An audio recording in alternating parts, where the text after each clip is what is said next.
On this episode of AV Week, how to get more women involved in the AV industry, personal and immersive AV experiences, and the acquisition of Hall Technologies. All that and more next on AV Week.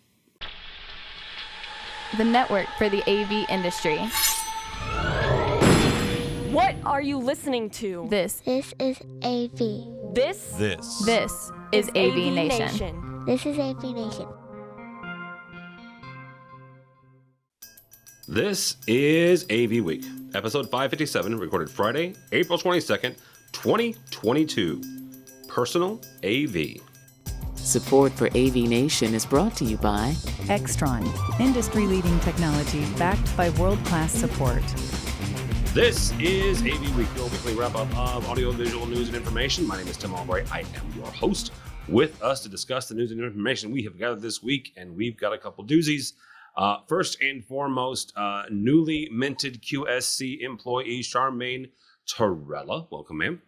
Hello, and thank you. Absolutely. Yay. Congratulations there. Also with us, the Senior Regional Sales Manager for Integrated Systems for Sure. She is, I was going to say in charge of me, but she covers the area that I am in. Miss Cassie Berger from Sure. Welcome, ma'am.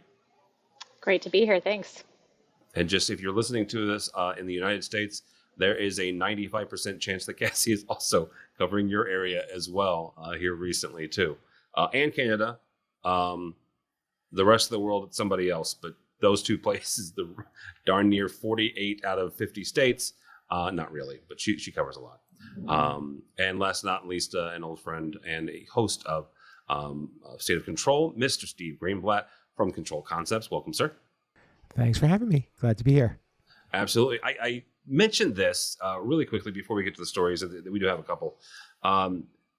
As I was putting together this show, I suddenly looked up and realized, holy cow, all three of you are intimately involved in leadership at AVIXA. All of three of you are involved in diversity at AVIXA, a leadership search committee. I just think it's cool the fact that the three of you are already know each other and heavily involved in the industry. So I thought that was kind of cool. Our first story actually comes to us from AVNation's very own Taylor Moore. Taylor's sitting in the background, so he can chime in if he'd like to. Taylor had the chance to visit Citi Field, which is where the Mets attempt to play every year ahead of the opening of baseball season. Mr. Moore writes about the partnership between Samsung and the stadium, calling it, quote unquote, the most technologically advanced ballpark in the Major League. There are 5 levels of LED ribbon boards. There are 1,300 LCD screens throughout it, and an all-digital experience. Mr. Greenblatt, when it comes to stuff like this, what does this experience nature of all digital, what does it do to sports? What does it do to live events as we're trying to get folks back in real life? There's two different ways we could look at this. One for sports in general, I think that the sports experience at home has grown quite a bit. So it's important to get people out and getting them to want to spend the ticket price to go to a game and be in person and go through what you have to go through to go to a game these days, the travel, the parking, the costs, and so forth. Excuse me. But it's you need to make it more of an experience from the fact that you need to get something out of being there and feeling like you're in the game and experiencing something more firsthand. And so I think that very important. And when it comes to looking at this from maybe a return to work or a return to in-person events, kind of the same is true. Is there needs to be some value added to having that more of an enriched experience from being in person and having. I think we're all used to being able to have dialogue and to be able to interact with something, be able to have the fact that we can access social media and have an internet connection, and all of that needs to be packed into something in person and some. All right. Charmaine, Steve mentioned and said the word experience an awful lot of times. As someone who's hung out at AVIXA quite a bit, they started talking about that a number of years ago. So how do we leverage AV? How do we leverage these technological advances to increase the in-person experience and to, quite frankly, make the cost of the ticket, cost of admission, worth it in today's age? Well, precisely like MetLife Stadium is doing now. I started in AV in 2010, and I remember Citi Field, was implemented around that time and the technology that went into it at the time. And it was great, it was nice, but for where Citi Field is in Queens, because I know you always associate me with Queens, it's I do. absolutely in Queens. I'm from the Bronx. But where it is in the tri-state area, you're dealing with a lot of audience that is into social media, into engagement. You're from Times Square. We see that every day. And it helps where it is located in Queens to drive a lot of people there, right? Because to jump from New York City or wherever you are to Queens, not always an easy track, especially from subway. But with this level of using the AV to create that immersive experience, making it easier is the biggest thing. The biggest thing is making it easier to people to attend that park, especially with the long lines. The subway's right there, right leading to the stadium, the highway, everything. Just making it faster and easier for them to get to the venue. And as they get into the venue, providing, a lot more information that's digitally accessible that they can, see and engage with. I think the biggest way to use AV is to do those things, right? Through face recognition, which they're now implementing at Citi Field. That is awesome stuff. I mean, I don't know any really big venue place that does that. I'm not going to make Taylor come in here because, but I do want to. I'm going to use a question that he posed. This is not my original question. This is 100% Taylor's. When he was looking at it, he said, "Okay, that's great. What happens when you sell your ticket?" Right? Or what happens if Cassie and I are both in St. Louis? What happens if she's got tickets to let's say that Cassie has season tickets to Cardinals baseball. She doesn't, but what if she did? And she wanted to bless me and give me tickets to for my birthday, right? Mm-hmm. I don't look like Cassie. In any way, shape, or form, right? The hair's getting there, but the rest of it's not, right? So how does that work?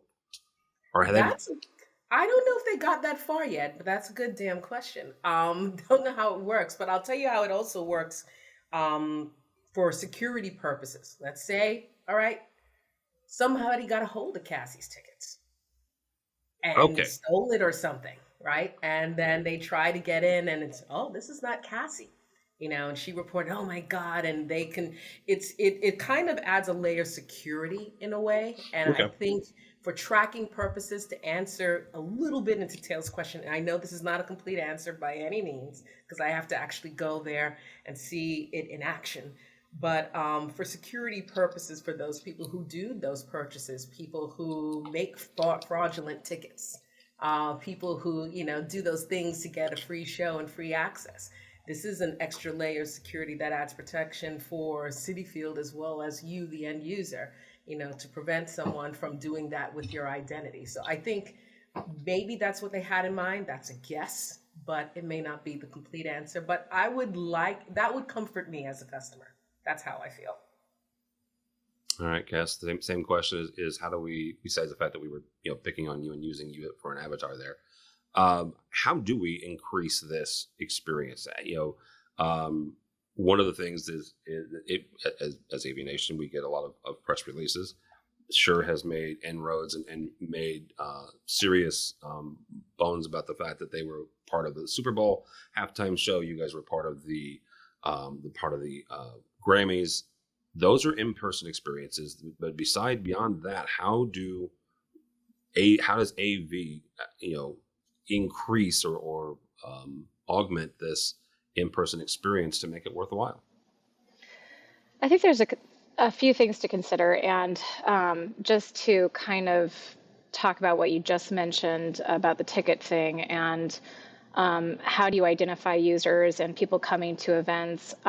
There's a thing as geofencing, right? So I think as people come to the stadium, that immediately kicks in. So geofencing is all around the stadium, all around the concert venue, wherever you are, you're being geofenced. Every time you pull up social media, it's telling you, hey, doesn't a bratwurst sound really good? You hate bratwurst, but it looks really good on your phone and it sounds really good. And I bet you can find one really close to where you're standing right now, or a Bud Light, whatever it might be.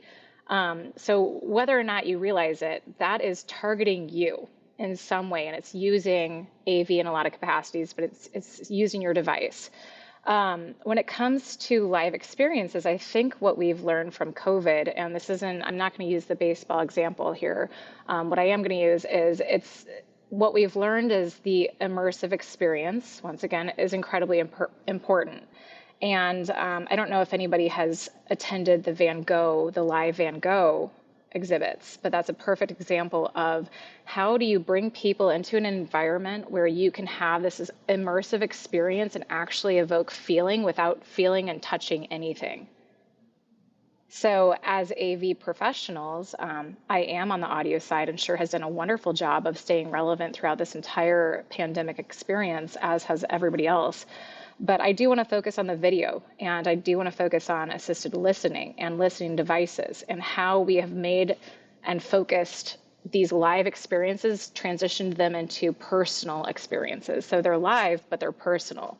And we're creating feeling based off of what you're seeing, what your personal experience is. And we didn't do that before. It was kind of like, we're going to give you the experience that we built for you. Now we want to cater this to your personal level of experience. And how do we do that?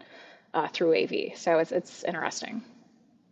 Does that get us into a conversation about AR and XR when it comes to those personal experiences? Or is it just simply the more immersive it can be, we can all experience kind of the same environment different ways? I think both. Yeah, I mean, I'll agree. It can do getting us into AR and XR, but here's one thing just popped out from something Cassie said: the immersive experience and how people feel about that. The thing with people working from home for the last 2 years is employers are trying to get them back into the office, right? And they don't know how. More money is not going to do it. They like working from home. But if we leverage this immersive AV technology to create an environment that makes them want to run to an experiential place, they will probably look more forward to running back into the office. And I think that's something that corporations, I know one major corporation is really surveying with its 50,000 employees worldwide as to how can we make it more engaging, this environment. I think the application that Citi Field started executing is a way that the corporate and clients can help seduce and solicit their employees to come back to site, right? If we don't want to go back to the same desk, we don't want to go back to the cubicles, we want to be in a place that's like, wow, and engaging, to give us a reason to want to leave home, right? And I think that's one way we can grow it and leverage that AV type of immersive experiential technology. But to your point, wow and engaging for you, for that individual person. And that's the struggle. Thanks so much for watching this first segment of AV Week. To check out the rest of the episode for free, click on the link below or go by the website, avnation.tv. It's avnation.tv.